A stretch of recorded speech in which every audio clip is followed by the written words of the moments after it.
देखो बच्चों, आगे देखिए, अब लिखिए क्षेत्रफल एरिया। एरिया क्या होता है? लंबाई इंटू चौड़ाई, लंबाई इंटू चौड़ाई, लेंथ इंटू ब्रेड्थ।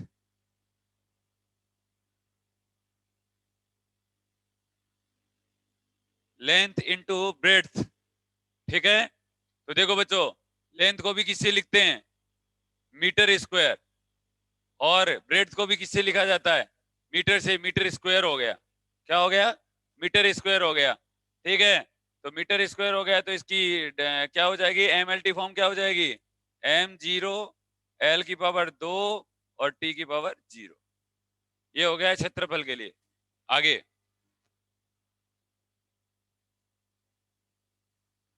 अगला देखिए।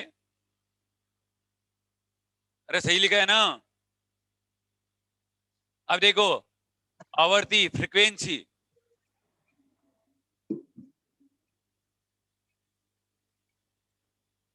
आवर्ती इक्वल टू 1 अपॉन आवर्तकाल होता है। देखिए, आवर्ती को फ्रीक्वेंसी बोलते हैं। Frequency equal to 1 upon time period, 1 upon time period, ठीक है। बच्चों, फ्रीक्वेंसी को स्मॉल एफ से लिखा जाता है, स्मॉल एफ से। Small F equal to 1 upon capital T, small F equal to 1 upon capital T, ठीक है। तो ये क्या हो जाएगा? इक्वल टू, देखो, ये M0 हो जाएगा और L भी 0 हो जाएगा, T की पावर -1 हो जाएगा। M0 L0 T -1 हो जाएगा ना? Yes sir. ठीक है, यहां तक आ जाओ। अब देखो बच्चों, एक होता है आवेग। ये सारे फॉर्मूले याद रख लेना, ठीक है। कल तक के याद है ना? कल तक के याद है ना? Yes sir. आवेग, इंपल्स, ठीक है। बल इंटू समय होता है, F इंटू टी होता है।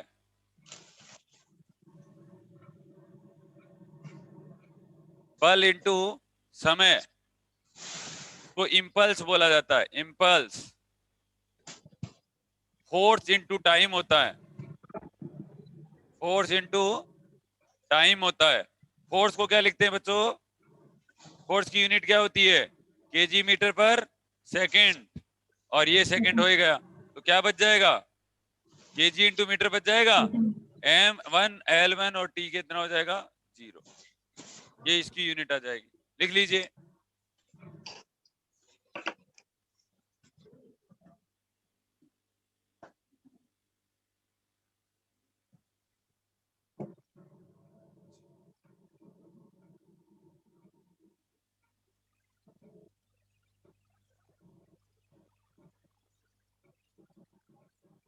अच्छा, गलत कर दिया ना?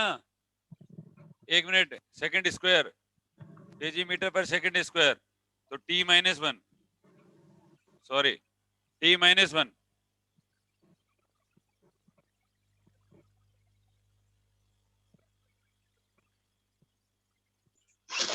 आगे लिखिए फोर्थ।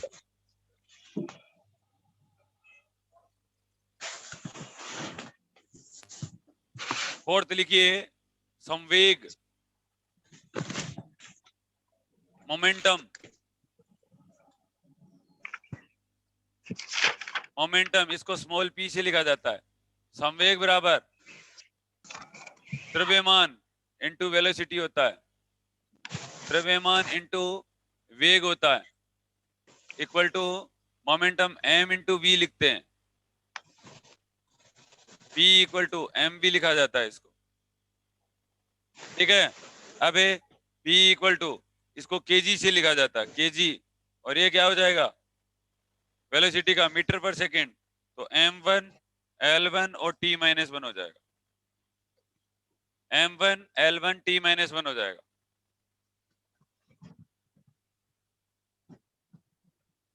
अगला लिखिए कार्य और ऊर्जा। ये करवा दिए सर। कोई बात नहीं, दोबारा कर लो। कार्य और ऊर्जा, वर्क और एनर्जी, बल इंटू विस्थापन,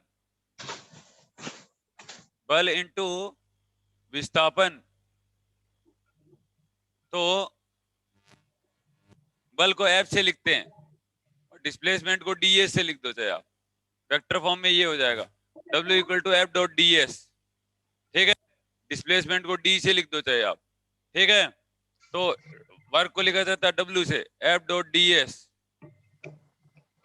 ठीक है, तो W इक्वल टू बल का क्या होता है, kg metre per second square,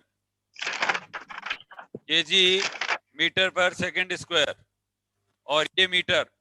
ठीक है, तो ये आ जाएगा m1 l2 और t-2, ये आ जाएगा बच्चों।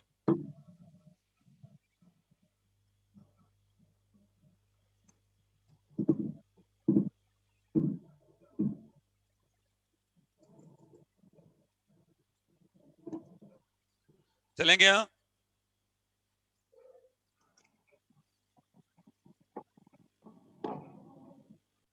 आगे देखिए शक्ति, पावर, ये फॉर्मूले सारे याद कर लेना।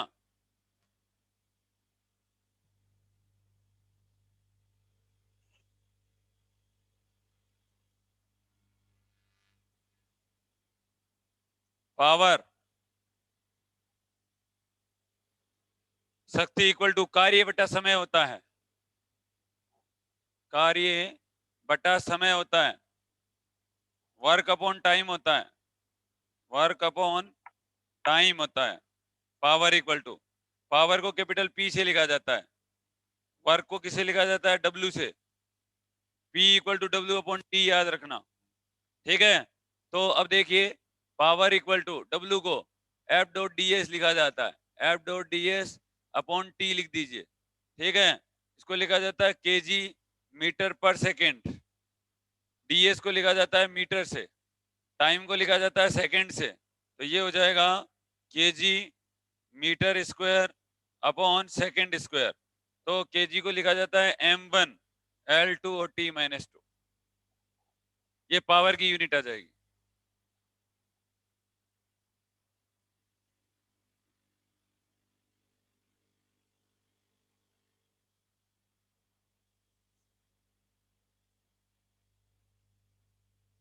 kg मीटर पर सेकेंड स्क्वायर, सॉरी -3,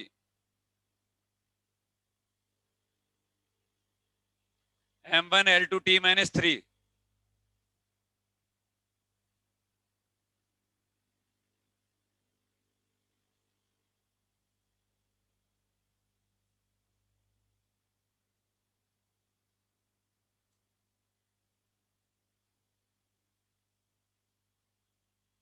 उसको बोल के बड़े को चाय तो पिलाते।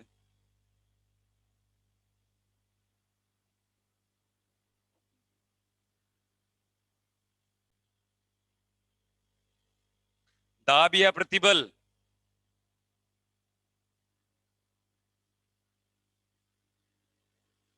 दाब या प्रतिबल,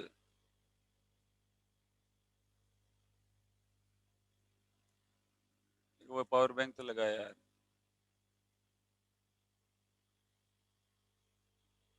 प्रेशर,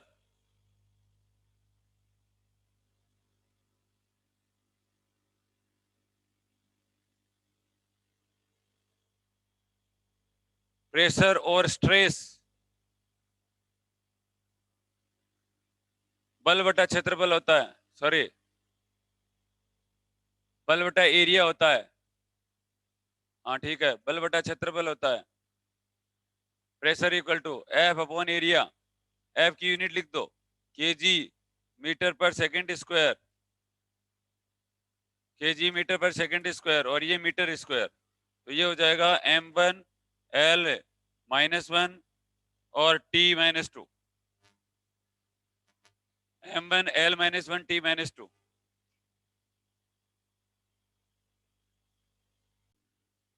नेक्स्ट एक और लिखिए बच्चों, विकृति, strain,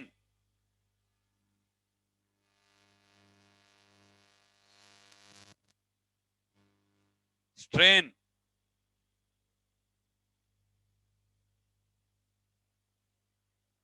change in length,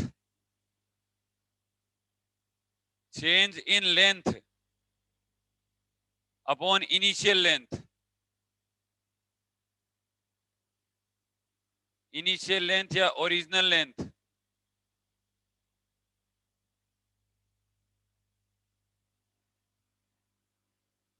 original length, strain. लिखिए, हिंदी में लिखिए, विकृति equal to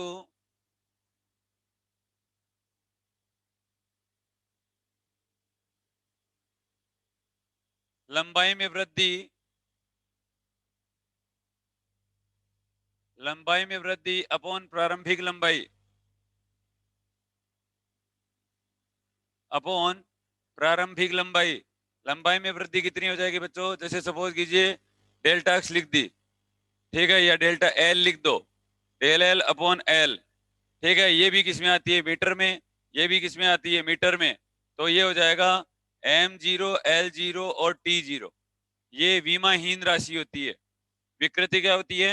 dimension less quantity होती है, ठीक है। ये कर लीजिए।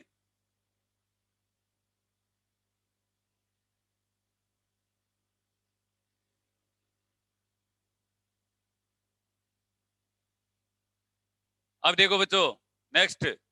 अब देखो, आपने एक डेफिनेशन पढ़ी प्रतिबल की, एक टबी पढ़ी विकृति की, एक स्ट्रेस की पढ़ी, एक आपने स्ट्रेन की पढ़ी, ठीक है। समझ गए ना? समझ गए? एक पढ़ी आपने स्ट्रेस की, एक पढ़ी आपने स्ट्रेन की, ठीक है। और स्ट्रेस और स्ट्रेन प्रत्यास्थता गुणांक कहलाता है। क्या कहलाता है? प्रत्यास्थता गुणांक कहलाता है, ठीक है। तो लिखिए, प्रत्यास्थता गुणांक, एक मिनट देखिए इधर, प्रत्यास्थता गुणांक, ये आपके टॉपिक आएगा। देखो, स्ट्रेन, स्ट्रेन अनुक्रमानुपाती स्ट्रेन होता है, ठीक है। दैट इज प्रतिबल अनुक्रमानुपाती विकृति होता है, ठीक है। जब आप ये अनुक्रमानुपाती साइन हटाते हो ना, तब आता है प्रतिबल इक्वल टू ये अनुक्रमानुपाती स्थिरांक, इसको प्रत्यास्थता गुणांक ही बोला जाता है। प्रत्यास्थता गुणांक, ये याद कर लेना भाई, इनटू विकृति, ठीक है। तो प्रतिबल, प्रत्यास्थता गुणांक और विकृति, ये एक तरीके से ये जो अनुक्रमानुपाती साइन हटाया है ना, तब आया है प्रत्यास्थता गुणांक, ठीक है। इसलिए प्रत्यास्थता गुणांक, गुणांक इंग्लिश में बोलते हैं इसको स्ट्रेस, इसको बोलते हैं elasticity coefficient, elasticity coefficient into strain. तो प्रत्यास्थता गुणांक इक्वल टू क्या हो जाएगा? प्रत्यास्थता गुणांक इक्वल टू हो जाएगा प्रतिबल बटा विकृति। देखिए, प्रत्यास्थता गुणांक इक्वल टू प्रतिबल बटे विकृति, प्रतिबल बट्टे विकृति, ठीक है। प्रतिबल अपन ने कहा ही था एफ अपॉन ए, और ये क्या हो जाएगा? Delta L upon L. ऊपर वाले दोनों फॉर्मूले लिख दो, ठीक है। अब ये आपको बताइए, ये हो गया एफ अपॉन एरिया, ठीक है, और डेल्टा एल और इनटू एल, ये होता है KG metre per second square, एक इंटू मीटर स्क्वायर और इंटू मीटर, ठीक है। तो ये क्या बच जाएगा? ठीक है, मीटर से मीटर तो कैंसिल हो जाएगा, बच जाएगा आपका m1 l-1 t-2, ये आ जाएगा प्रत्यास्थता गुणांक की यूनिट, m1 l-1 t-2। ये कर लीजिए बच्चों, आपने पढ़ेंगे ये, आपने अभी तो खैर क्या पढ़े होंगे। प्रत्यास्थता गुणांक 3 प्रकार के आएंगे, ठीक है, यंग प्रत्यास्थता गुणांक, ठीक है, और बल्क प्रत्यास्थता गुणांक, और एक और होता है, 3 टाइप के होते हैं। ये बाद में आएंगी बातें, आप तो फॉर्मूले याद रख लीजिए।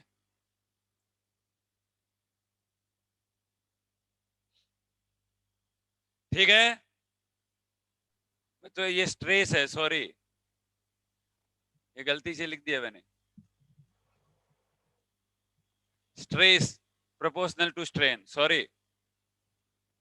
अब इतने फॉर्मूले याद कर लोगे क्या? दिया अभी तक अपन ने रूबी पढ़ा है कि यूनिट एंड डायमेंशन क्या होता है, ठीक है, यूनिट Yes. एंड डायमेंशन क्या होता है। तो सबसे पहले फिजिकल क्वांटिटीज क्या होती हैं, सबसे पहले अपन ने पढ़ा था कि फिजिकल क्वांटिटीज क्या होती हैं, जो फिजिक्स लॉ को समझाए, ठीक है, जो फिजिक्स लॉ को समझाने के लिए जिन फिजिकल क्वांटिटीज का यूज किया जाता है उनको अपन फिजिकल क्वांटिटी कहा जाता है, ठीक है, जैसे न्यूटन्स लॉ हैं, इनको समझाने के लिए जिन अपन फिजिकल क्वांटिटीज का यूज करेंगे उनको फिजिकल क्वांटिटीज बोलेंगे, ठीक है। तो फिजिकल क्वांटिटीज में सारे की सारी फिजिकल क्वांटिटी आ जाएंगे।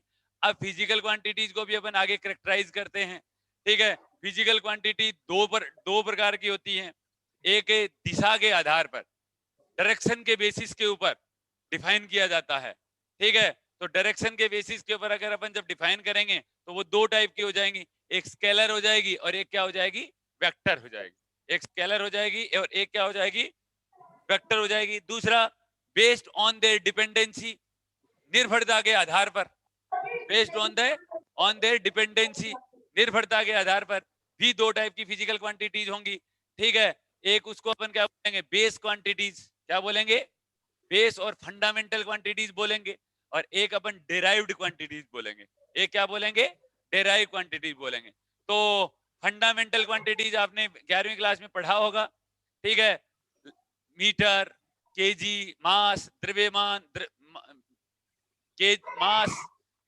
लेंथ, ठीक है, करंट, और ये 7 प्रकार की जो फिजिकल क्वांटिटीज होती हैं उनको अपन फंडामेंटल क्वांटिटीज बोलेंगे, ठीक है। डेराइव क्वांटिटीज जो फंडामेंटल क्वांटिटीज से मिलकर जो बनी हुई होती हैं, जिनके जिनके फॉर्मूलों के अंदर फंडामेंटल क्वांटिटीज खुद आती हैं, उनको डेराइव क्वांटिटीज बोल देंगे, ठीक है।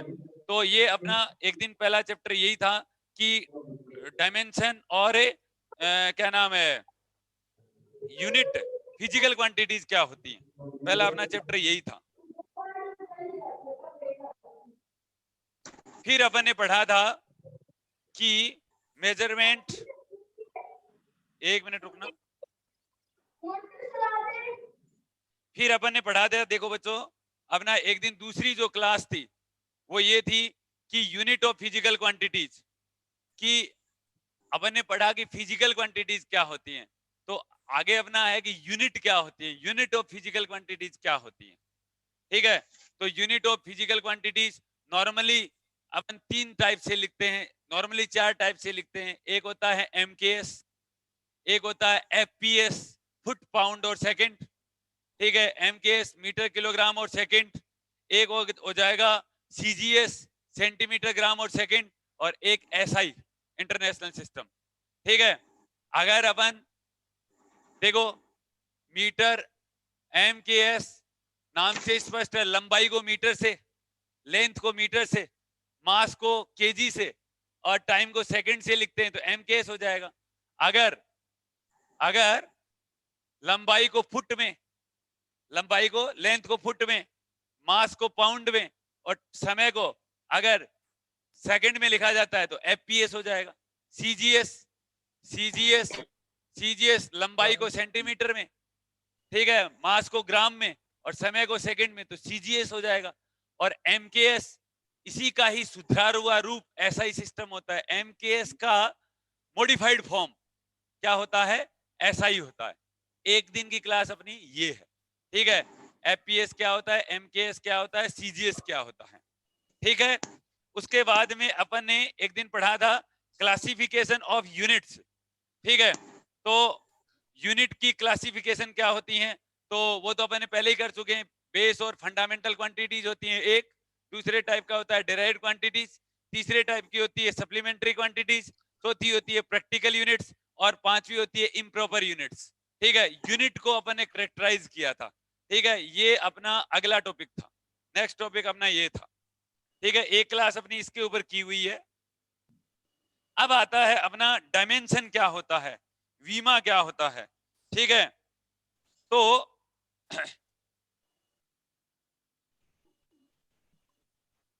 अब डायमेंशन क्या होता है, जितनी भी फंडामेंटल क्वांटिटीज हैं, जितनी भी फंडामेंटल क्वांटिटीज हैं, जैसे मास है, लंबाई है, लेंथ है, टाइम है, इलेक्ट्रिक करंट है, जो भी है, उनकी कितनी पावर है, उनकी कितनी पावर है, फंडामेंटल क्वांटिटीज की कितनी पावर अपन ने यूज की है। ठीक है, एम एल और टी फॉर्म क्या है, उसी को अपन क्या बोलते हैं, डायमेंशन बोला जाता है। उसी को अपन क्या बोलेंगे, डायमेंशन बोलेंगे। That is dimension of a physical quantity are the powers to which the base quantities are raised to represent the quantity. ठीक है, कहने का मतलब कोई भी फिजिकल क्वांटिटी है, उसको रिप्रेजेंट करने का तरीका in term of fundamental quantities क्या कहलाता है, आपका डायमेंशन कहलाता है। क्या कहलाता है, किसी भी फिजिकल क्वांटिटी है को रिप्रेजेंट करना है। ठीक है, किसी भी फिजिकल क्वांटिटी को रिप्रेजेंट करना है। अब कितने की पावर में करोगे, कैसे करोगे, in term of fundamental quantities, fundamental की टर्म में ही करना है उसको। ठीक है, आप कैसे रिप्रेजेंट करोगे, कितनी पावर लगाओगे, कैसे लगाओगे, क्यों लगाओगे, ये कहलाता है डायमेंशन।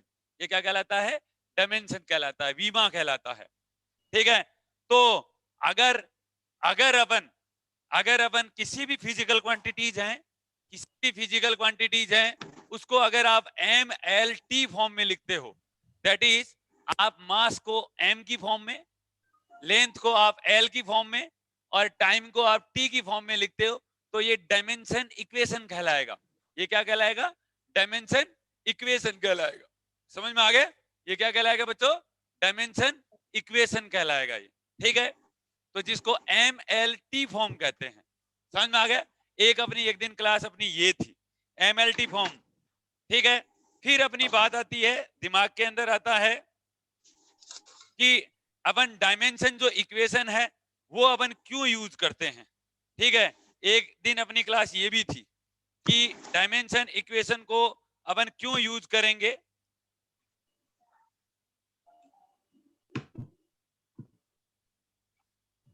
ठीक है भाई, एम एल टी फॉर्म है, क्यों लिखते हैं, क्या जरूरत पड़ती है ताकि एम एल टी फॉर्म लिखें अपन। ठीक है, तो इसकी तीन एप्लीकेशन है बच्चों।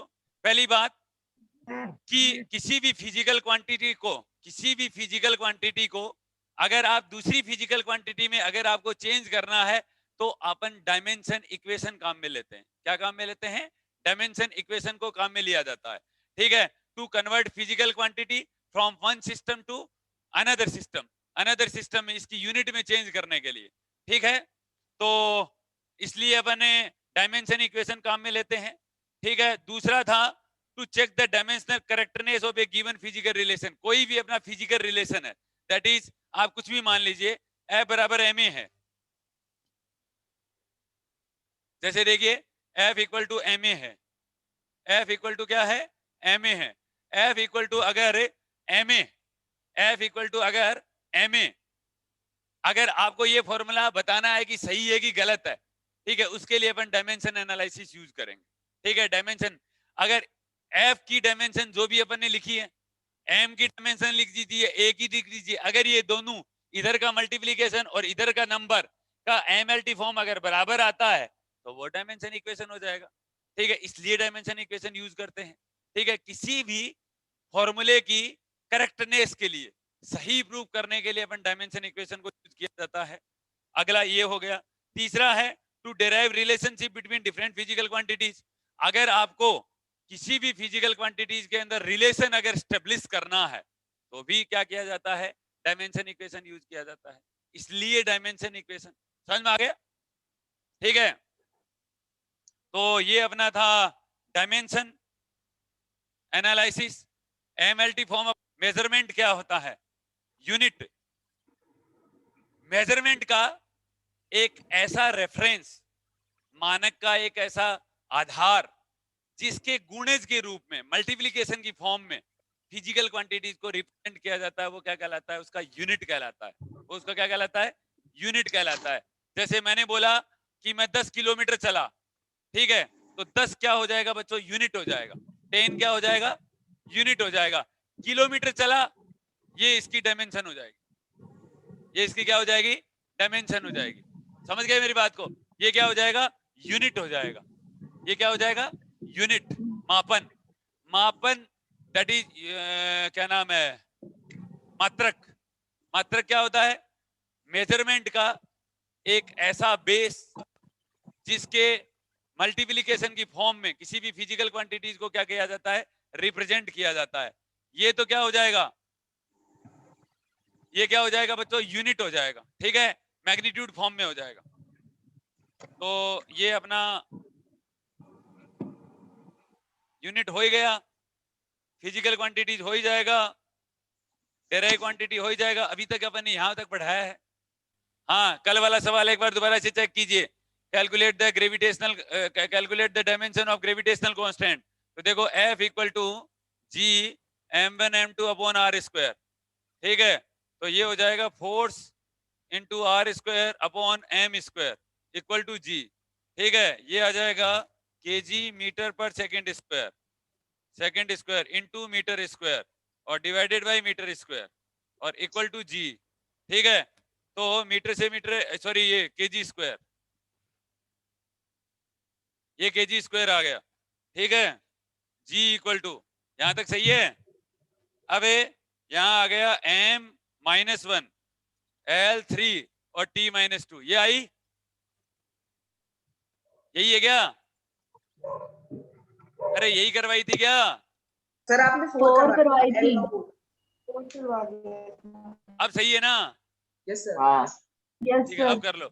ये कोई कुछ गलत लिख दिया तो देख लो, ठीक है, अब सही कर लो उसको।